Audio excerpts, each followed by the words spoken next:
પહેલાં અમે સાહેબ એકદમ નળિયાવાળા મકાનમાં રહેતા હતા. અમે ચોમાસું આવે એટલે શું છે, ઉપરથી પાણી પડે એટલે અમે અહીં પાણી પડે એટલે પાછા પેલી બાજુ જવાનું, ત્યાં પડે એટલે પાછા પેલી બાજુ ખસવાનું.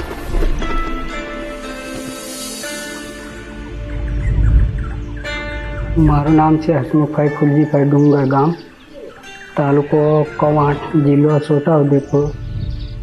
એકદમ અમારે ટાંટા બાંધીએ એટલે અમે પેલા કપાસના કઠિયાના ટાંટા બાંધીને પછી થાબામાં એ રીતે અમે રહેતા હતા.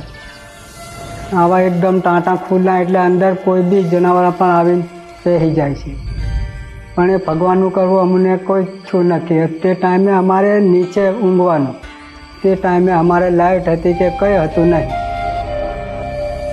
ગરમી પડે એટલે છોકરા હતા ને ત્યાં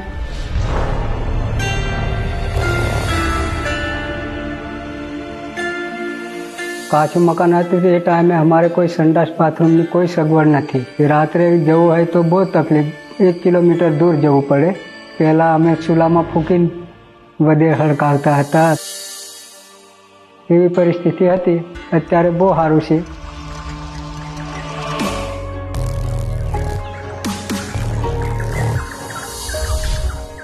સરપંચ સાહેબ, તલાટી સાહેબે માહિતી આપી છે કે આ રીતની તમારે અરજી કરવાની, ડોક્યુમેન્ટ બધા આપી દેવાના.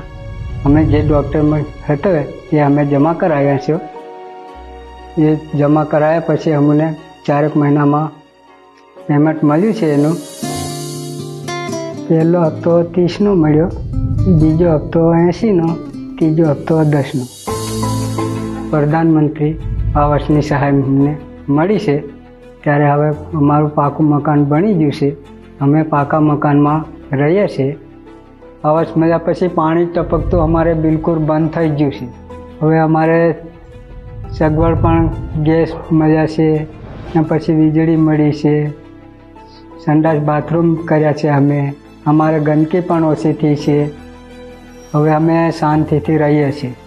વિકસિત છોટા ઉદેપુરની સંકલ્પના સાથે અંત્યોદયના વિચારને ચરિતાર્થ કરનાર માનનીય વડાપ્રધાન શ્રી નરેન્દ્રભાઈ મોદી અને રાજ્યના માનનીય મુખ્યમંત્રી શ્રી ભૂપેન્દ્રભાઈ પટેલ તેમજ જિલ્લા તંત્રનો હૃદયપૂર્વક આભાર. વિકસિત ભારત, વિકસિત ગુજરાત.